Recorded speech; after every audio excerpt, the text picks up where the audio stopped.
Meus irmãos, queridas irmãs, esse vídeo de número 202, questões sobre a saúde. Questão 293, Livro dos Médiuns, capítulo 26.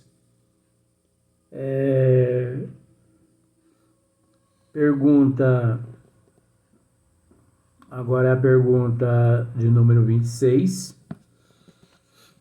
E Kardec pergunta da seguinte forma. Agora, você entende, com todo respeito, que os nossos comentários estão sendo assim. Eu não sei se você está enxergando por esse lado, mas eu estou enxergando por esse lado, porque a minha cabeça, nesse exato momento, fervilha de assuntos. Então, eu tenho que separar o joio do trigo e transformar os assuntos todos num diálogo assim muito esparso. Muito esparso. Então pode parecer, você pode observar assim, né, que tem coisas que ficam assim meia que vaga, meia que esparsas. Mas é que nós não temos permissão para dizer outras coisas. Mas eu acho que o que a gente, né, o que nós temos dito, já está bom demais, que a gente não ouve isso por aí, né? Eu, pelo menos, não ouço. Então, pergunta número 26. O sábio, ao se tornar espírito, reconhece seus erros científicos? Olha só para você ver, Kardec agora que foi inteligente nesse sentido. O sábio, aqui na Terra, ao se tornar espírito, porque aqui na Terra ele é alma. Então ele, ao se tornar espírito, é porque ele desencarnou. Então, o sábio, ao se tornar espírito, reconhece seus erros científicos lá no plano espiritual, vamos assim dizer?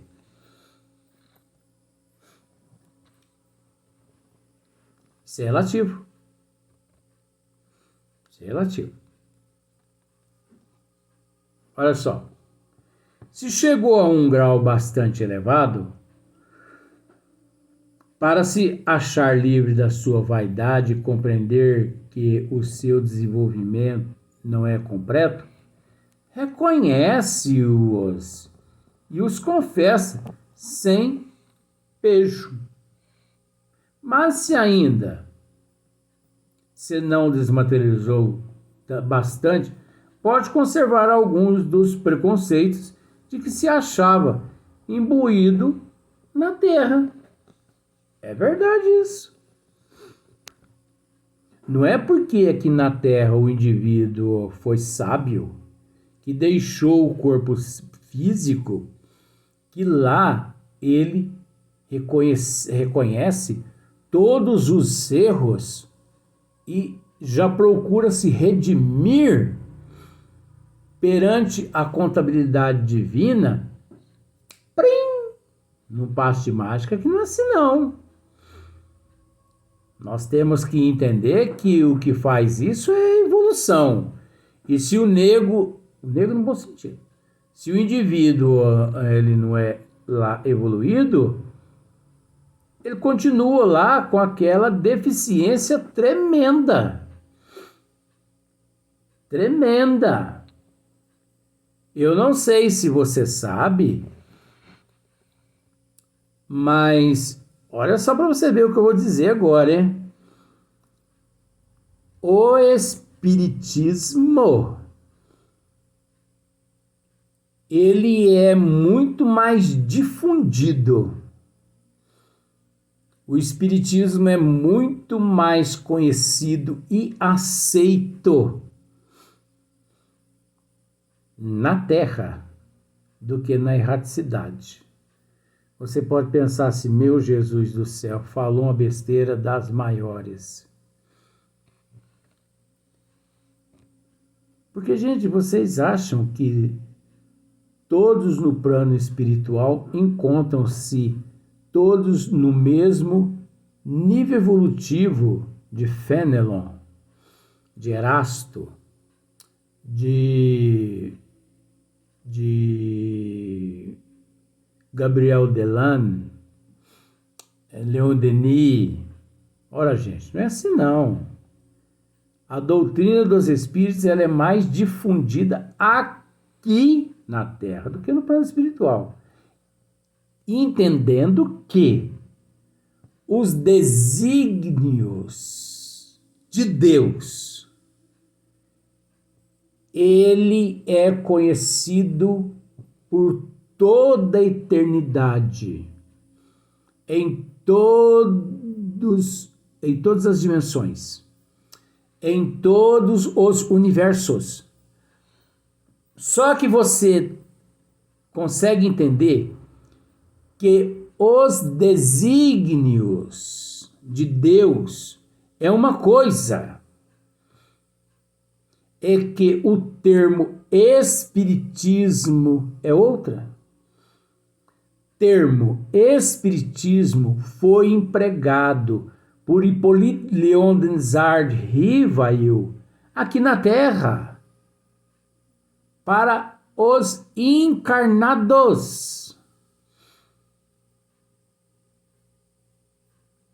No plano espiritual, o termo espiritismo existe, mas numa insignificante porcentagem de seres que desfrutaram do espiritismo aqui e levaram para lá esse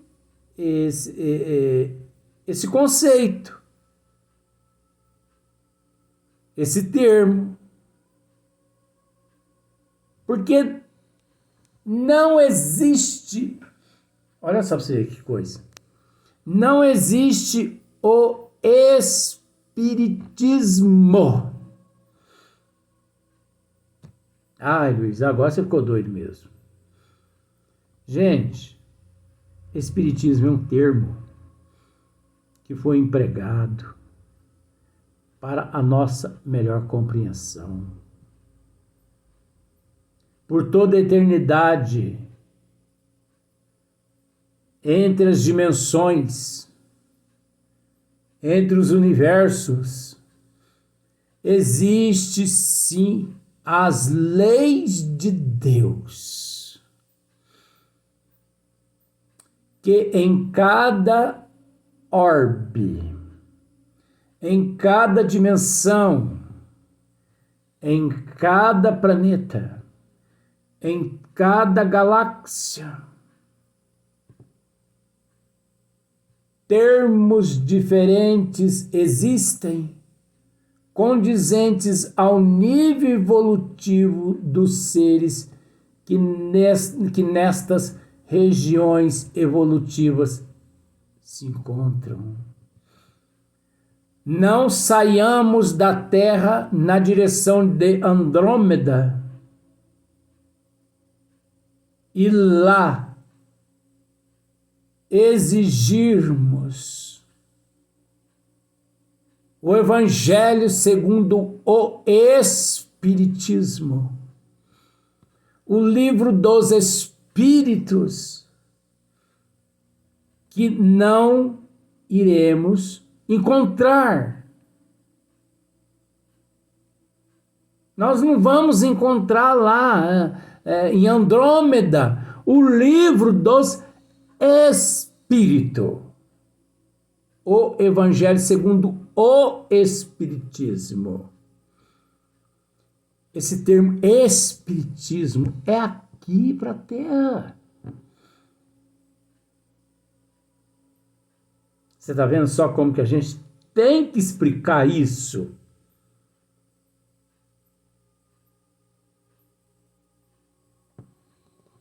Então,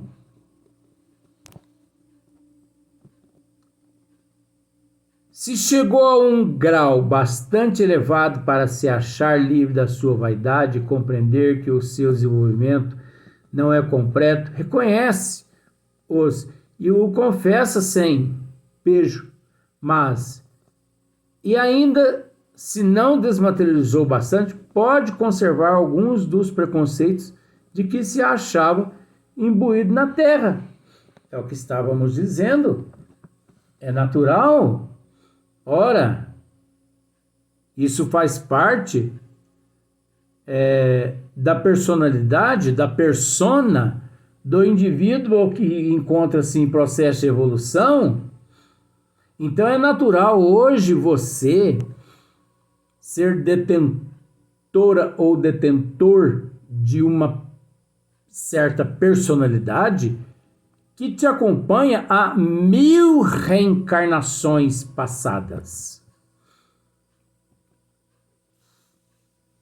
Há 1000, 2000, 10.000, 20.000, quem sabe? Mas você é errada por ser do jeito que você é? Não. Porque esta é a tua identidade. Mas nós entendemos que, de acordo com os ensinamentos dos desígnios do Criador, devemos nesta ser melhor que ontem, amanhã melhor que hoje. Então nós temos o dever e a obrigação de ir devagarinho, mudando a nossa personalidade. Eu costumo dizer assim, nasci assim, sou assim, vou morrer assim. Isso é ignorância minha. Isso não é evolução, isso é ignorância. Mas eu digo da boca para fora. Porque nós estamos aqui justamente para nos transformarmos em melhores. E não cultivar e nem cultuando aquilo que sabemos que não presta, porque sou assim, nasci assim, sou assim, vou morrer assim. Então o que adiantou eu reencarnar? Não adiantou nada eu reencarnar. Então, por exemplo, um escritor. O escritor é acostumado a escrever essas obras aí, né? Você sabe.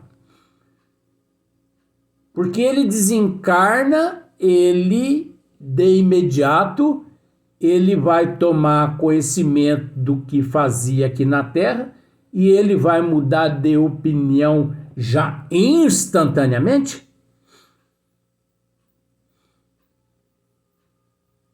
Isso é relativo. Por que é relativo já? Aí já entra no relativo.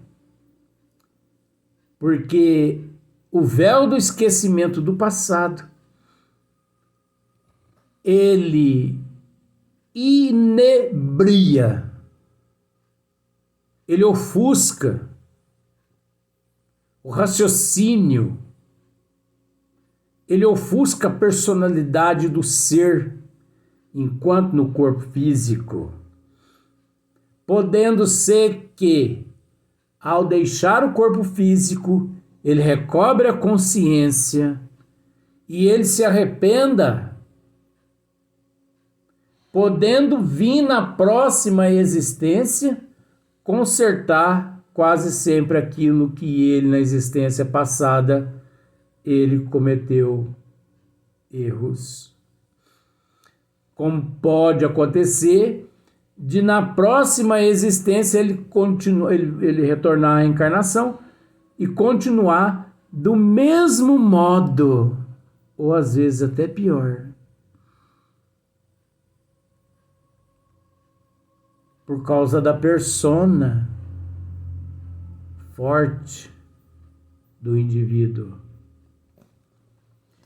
Poderia um médico evocando os espíritos de seus clientes que morreram obter esclarecimentos sobre o que lhes determinou a morte, sobre as faltas que haja porventura cometido no tratamento deles e adquirir assim um acréscimo de experiência?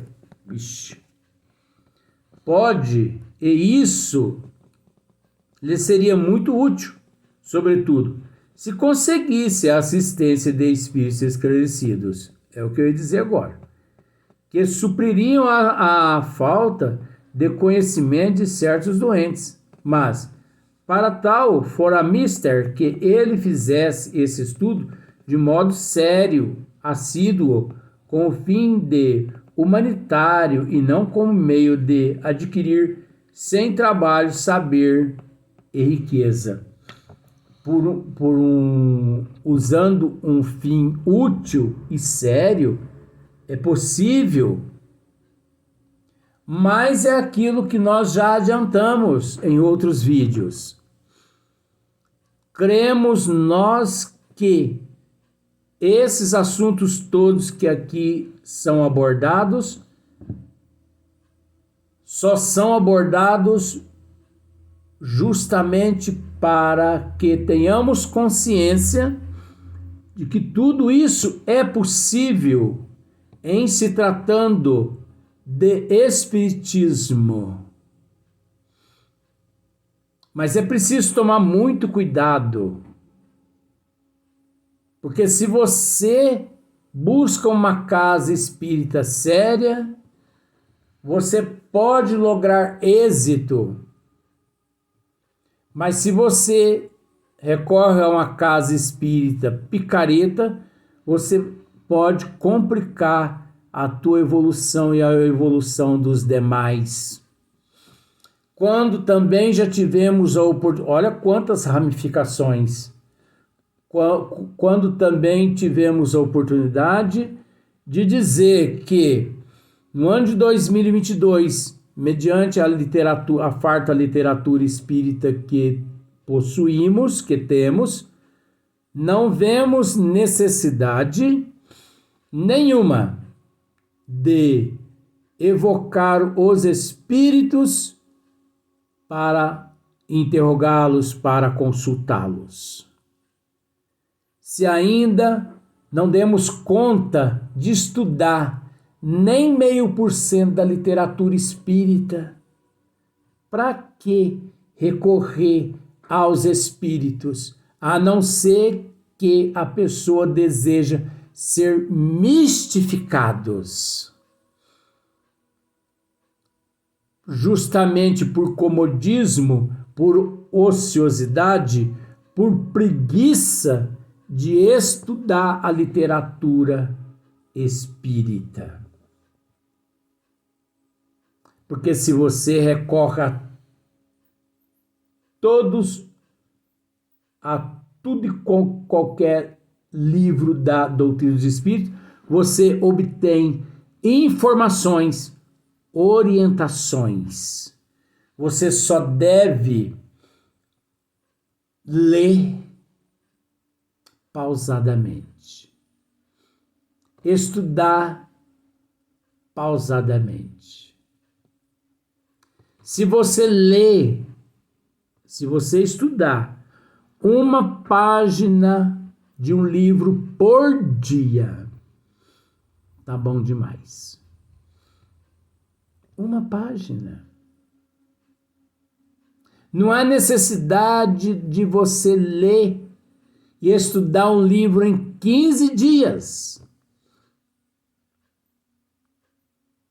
O professor, por exemplo, ele nos orienta que ele prioriza a qualidade e não a quantidade. Que isso quer dizer? Você lê o livro dos Espíritos 1000 vezes.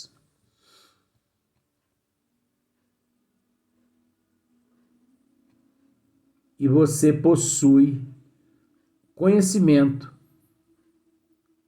como se você tivesse lido o livro dos Espíritos apenas uma vez. Então você perdeu tempo 999 vezes. Então por que não fez correto? Por quê? A vaidade, né? O orgulho, o egoísmo. Então é só raciocinar o professor, com o professor. Priorizo a qualidade e não a quantidade. Se você chega ao professor e diz assim: professor, já li as 500 e tantas obras de Chico Xavier. É, meu filho. Você já leu? Sim. Agora, quando é que você vai começar a pôr em prática? Porque ler é uma coisa, pôr em prática é outra totalmente diferente. Então, nós temos que ficar muito atento com relação àquilo que nos é oferecido. Nós temos que ficar atento. Porque nem sempre aquilo que nos oferecem, de fato, condiz. Nós temos que usar a psicologia, nós temos que usar o raciocínio, o bom senso, a prudência. Não é assim como as pessoas pensam, não. E em matéria de espiritismo, não devemos nos precipitar. Não devemos. Porque eu posso dizer, como um amigo nosso costuma dizer, em matéria de evolução, nós nos encontramos muito mais próximo ao ponto de partida do que o ponto de chegada. Então, para quê? Por que precipitar? Vamos procurar hoje ser melhor que ontem. E amanhã melhor que hoje. Então, esse é o último vídeo de hoje. Nós vamos deixar para os próximos dias, quando nos for assim permitido o retorno. Então, até o próximo vídeo.